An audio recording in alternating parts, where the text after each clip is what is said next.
presented by Policy Bazaar.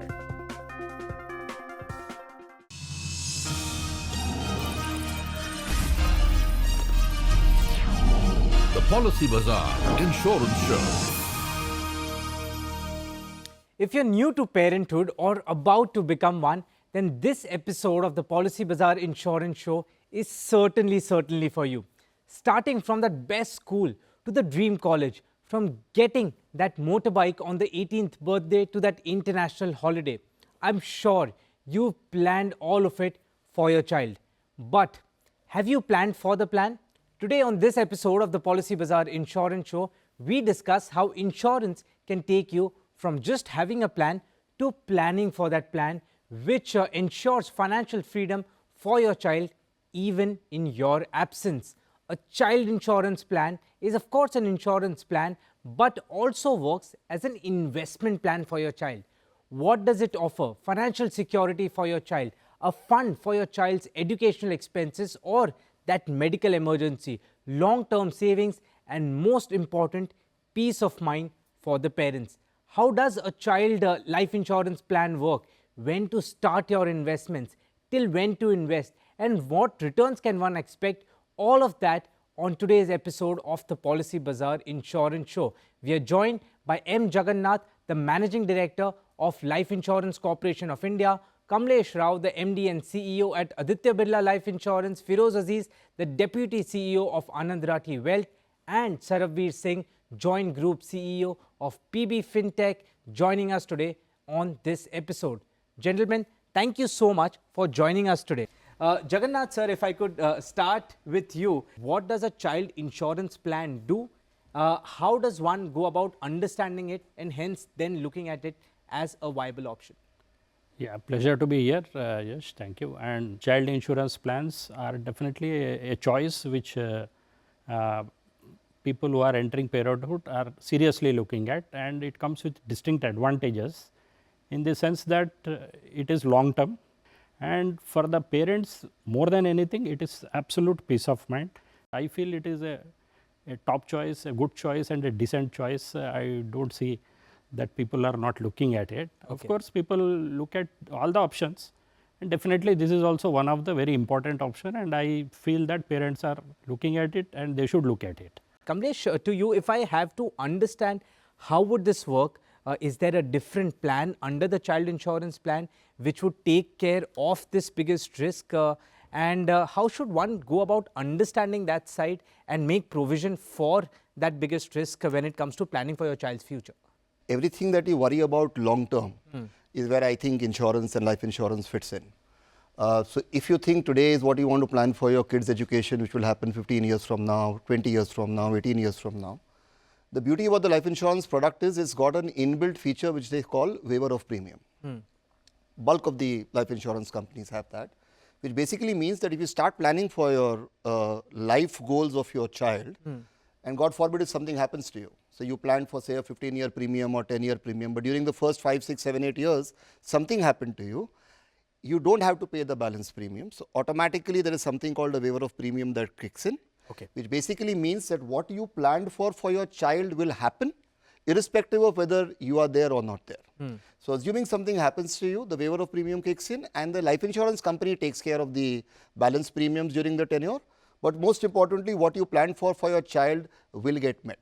India is a country which has 5% inflation, which means when you are planning for a child's education 15 years from now, if you think the cost is X, I mean at 5%, the cost of that will double in perhaps 15 years time frame. So you get the benefit of being able to plan for that. You have to pay the premiums right now. And like I said, if something happens to you, there are schemes where you get a lump sum benefit, is the person who dies, which is the parent. But most importantly, the benefit that you had planned for your child will remain intact in this policy. Mr. Saravir, I want to understand from you more on the operative part of it, in terms of if somebody is serious about planning for the child's future through insurance, how should one go about that? Sure, Yash. So I think as has been explained before, life insurance comes into use when you have a long-term, goal in mind. And I think children are sort of clearly ultimate long-term goal that all of us have. And as father of or daughter who's just going to college, I can tell you that time really flies. So I would suggest that the earlier you start, the better off you'll be, because it gives you a chance to accumulate the corpus. It gives you a chance to really allow compounding to, do its magic, and you are able to collect more money. So I think the first question that you asked, when should you start? I would say the earlier you can start, the better off you'll be. Secondly, in terms of how much to invest, I think there you need to figure out what is it that you're aiming for. Education costs actually are going up far more than 5% a year.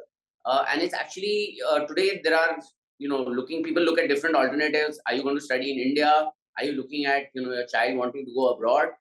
So I think depending on which choice you are making, or what choice, at least at that time you can think, because at the end of the day, you don't know what's going to happen 18 years from now.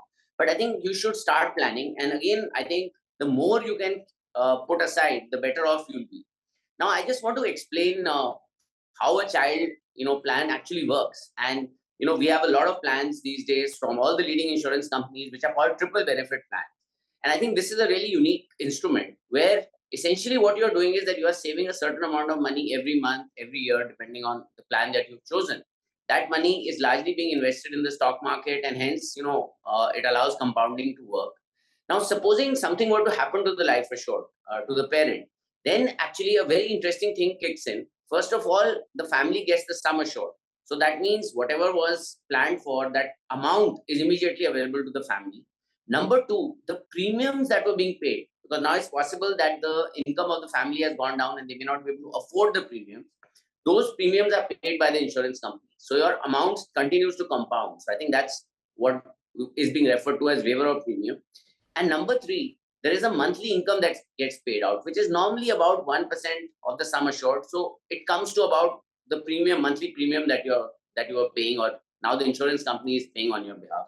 So if you think about it, the earlier you start, buy a triple benefit plan so that just in case something were to go wrong, your family gets the sum assured, they get a monthly income, and the money that you were paying as premium is paid by the insurance company. Firoz, from the point of financial planning for your child, it is not a straight cut when it comes to child insurance plans as well. There are layers to it depending on what the parent's requirement is. There are certain participating products which essentially, of course, the returns are linked to an asset class. There are non-participating products which give you a fixed return. For people to not get confused between the two, what should they know in terms of their requirement? And once they know what is their requirement or what's the target that they're working towards, how should they decide between participating and non-participating child insurance plans? Yes, if you look at it and if you break down, the data gives you better answers than any of us in English. If I look at long term, like Jagannath sir said, that it is a long term product. If it's a long term product, it's very clear that if you look at different insurance policies, and the participatory products give you a little anxiety, but they end up giving you a lot more money. One biggest advantage which is underutilized in the insurance industry is the fact that you don't have to pay taxes when you move from asset A to asset B. Especially after the 23rd July budget, if the tax on the long-term capital gain has moved from 10% to 12.5%, it can also become 15%. You don't have to go through the anxiety of tax changes. Second, you don't have to actually not move between these asset classes and let the tax amount also compound in your hand, which no other product can give. There are disadvantages and advantages. One thing, now let me give you, I have a son of 13 years. When he was 5, 7, I bought a children's gift fund, which is a mutual fund platform. But the point which all the sirs made here, saying that if something were to happen to me, I bought myself a term plan, which replaces my 10 years income if I'm dead. Right? So this as a combination takes care of that. That numerically worked out far better for me. But you can't do this without insurance. Now, either it has to be a term plan or it has to be a participatory product. If you're saying that God will do nothing to me, there has been enough surprises which God has planned for you, which you don't know. Sarbvir, I have a question for you, and this is purely in terms of curiosity that a policyholder might very well have. The fact that you have a child insurance plan, assuming that the plan is expected to start returning to your child in whatever target that you have from the age of 25. Does it mean that till the age of 25, then your child won't need a term insurance plan? Of course, it's a risk at every stage of the life, but does that mean that till 25, of course, the mortality risk is being covered through the child life insurance plan, and there's no separate term insurance plan that you would need, because people end up buying multiple insurance policies not knowing how much is required till what age. So in that context, the explanation from you would be very important. Yeah, so I think, yes, we should keep two things separate. I think the fact that you should have a proper term cover, right? And the term cover is needed for the parent, right? So that, because term is a income replacement. So only that person who has an income or who has dependents should buy term insurance. And so as a parent, I think the fact that you should have a properly sized term insurance cover is absolutely important. And the second thing is that now you come to further goals that you have. Now, for those goals, you would need to invest money. And now, through the child plan, you're securing that corpus. So I would say that there are two separate points. You should have term insurance because your family has other requirements apart from, children's education. So those have to be taken care of. But from a children's education or any other goal perspective, I think if you have these waiver of premium plans, then it ensures that whether you are there or not there, your family will get that money. Now, the third slightly subtle point I want to make is that while we are talking about term insurance, most of us are underinsured. So it's very unlikely that any of us would have bought the right amount of term insurance, simply because every year that number changes, right? Every year, touch wood, most of us are hopefully making more money than we did last year. So I think your income, your lifestyle changes, and hence you're very unlikely to have the exact term cover that you need. And these waiver of premium plans then help you to bridge that gap as well. Well, so what you mean is, of course, a term plan exists to serve a particular purpose, and the child life insurance plan, would serve a particular purpose, and a distinction and the understanding of that distinction has to be there. But on that note, let's take a very, very short break. On the other side of this break, let's understand how does a child insurance plan compare to other existing investment plans for children. Don't go anywhere. Lot more lined up right after this short break.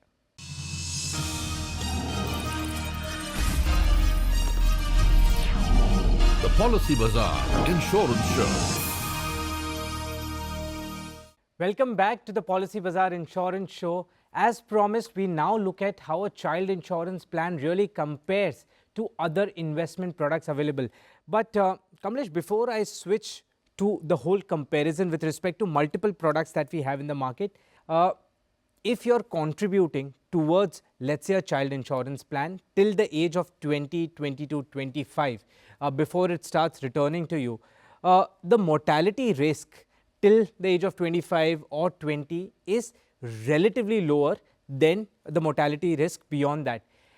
Can a policyholder who understands this particular aspect, can he make certain tweaks in his insurance plan? To be particular, can he reduce the mortality returns that he is supposed to get out of product and rather switch that mortality returns into the eventual final returns that the child would receive after the age of 25? Is that possible? Interesting question, yes. But what we are trying to do in a child plan is trying and covering the mortality risk of the parent. And like you said, if I want to plan for what I want to do with my child at 15, 18 and say 21, I don't need to have a plan which will make me have to pay for 15, 18 and 21. Okay?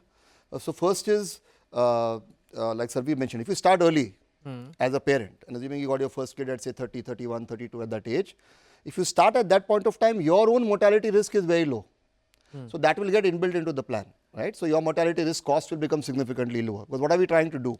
We are saying, okay, you pay me 10 premiums is what he pays, and ensures that he gets the right return in the 15th year, 18th year and the 21st year for his child. Now, if you started at 31, your mortality cost is extremely low, and therefore automatically a large part of that cost will get built into your better returns, and you will end up getting a better return. Life insurance is like the longest form of SIP that you can do. If you have an asset class, I only say that life insurance for your child is a definite place for a particular allocation in that asset class for sure, and definitely it will give you the required return that you want, guaranteed, right now for what will happen 15 years, 18 years. Very few instruments are able to do that, to say, I mean, you can't get a 15, 18 year, 21 year fixed deposit at a defined term, right? So rate at this point of time. So I think that's what it substitutes very well. Correct.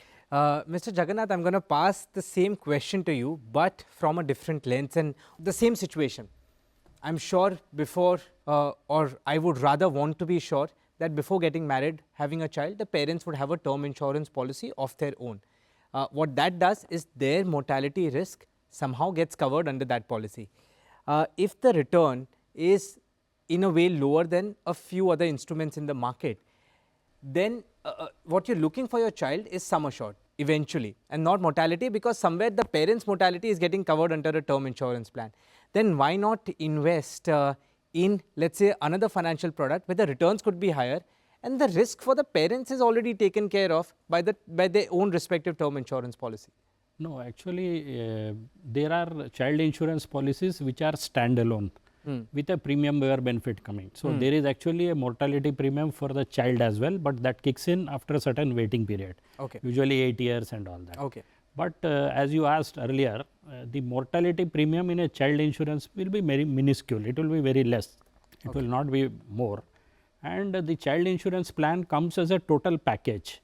It comes as a total package, and with that premium waiver benefit being there, it is a total package for comprehensively covering any life goal of that child in the future, whether the parent is there or not there. So therefore, this kind of replacing uncertainty with certainty is possible only with a child insurance product and not with any other. I mean, okay, risk these returns wise, we can always have comparison, we compare returns and all that.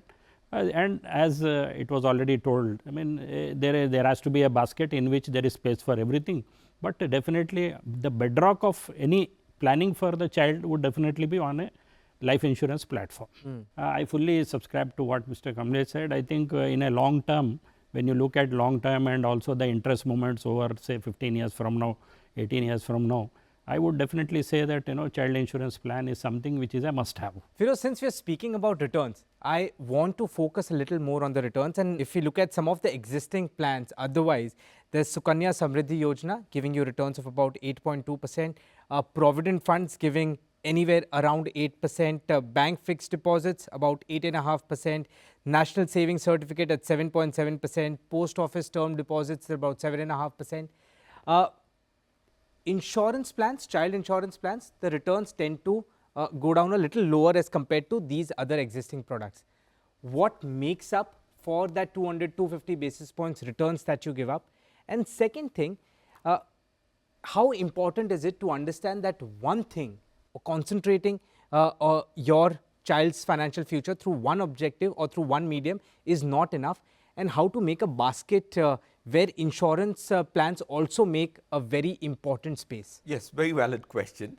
See, one thing which is a very subtle difference in the favor of insurance, whatever you read out has a certain interest rate. Correct. But you can't lock in that interest rate for your future cash flows. See, Sukanya Samriddhi Yojana is at 8.2. Today I have some money in my bank account. I can lock 8.2 for this installment. Correct. After 3 years, when I actually have my next installment or the next after 2-3 years, if Sukanya Samriddhi is giving me 7%, I will only lock in 7%. Correct. So insurance of 6.5%, it locks in not just the first installment, but the 10th installment's interest. पैसे नहीं है, फिर भी मैं lock in कर रहा हूँ. Otherwise, I can buy a GSEC fund in the mutual fund space for the money I have today in the bank account. For my salary, which Mr. Rathi will pay me 10 years from now, can I lock in the interest rate of today? The answer is no, but without using that platform. That subtle difference, I don't think most people understand. Now coming to the point of returns, if you ask me, as long as your expectations are fair, 6.5%, 7%, and you're not expecting the moon, and you're using this as your debt platform, and you're complementing that with something else, and probably also a term plan. But I think the whole point is to sit down and plan. You plan for a holiday for 5 days, for 3 days. For a life of 30 years, you don't want to plan for 5 days. That's a dichotomy, human mind dichotomy. No, that's correct. I mean, I think, and that's what we're here to change, to look at planning proactively, so that you don't have to suffer at a later stage. But Sarabveer, last word to you. With, of course, the amalgamation, the cooperation of life insurance companies, today I would still believe that the idea about a complete understanding on child life insurance plan is relatively lower. We are speaking today a lot about term insurance, protection, savings, ULIPs. Of course, we all know how they've taken off, but we're not speaking as much about child life insurance plans. How would a platform like Policy Bazaar, along with the large life insurance industry and their might, promote a product like this so that it does not, that hearing about a product like this does not become an exception, and it does sort of make a part in dinner table conversations and in effective planning? We as an industry, and obviously Policy Bazaar as a platform, we are continuing to talk about, and I think this show is an excellent example where we had a very clear discussion on different types of child plans, what is a waiver of premium, how does it work, etc. So I think we have to keep this education effort. It's a huge effort because I think, as Firoz pointed out, we don't want to spend too much time planning for the future, our financial future. So I think we just have to keep knocking on the door and keep jogging everyone's memory that this is something that you have to spend time on. And I would suggest more than 5 days, maybe 5 days a year we can spend on what will really, really matter to us over the next 20, 30 years. With that, we are completely out of time on this episode of the Policy Bazaar Insurance Show. The discussion today clearly demonstrates that child insurance plans do play a pivotal role in planning for the financial future for your child. But for people opting for this kind of product, it is equally important to understand which plan plays what role and towards what goal that you might have for your child. But with that, curtains down on this episode. We'll return with a new episode with another interesting topic. Till then, stay safe, stay insured.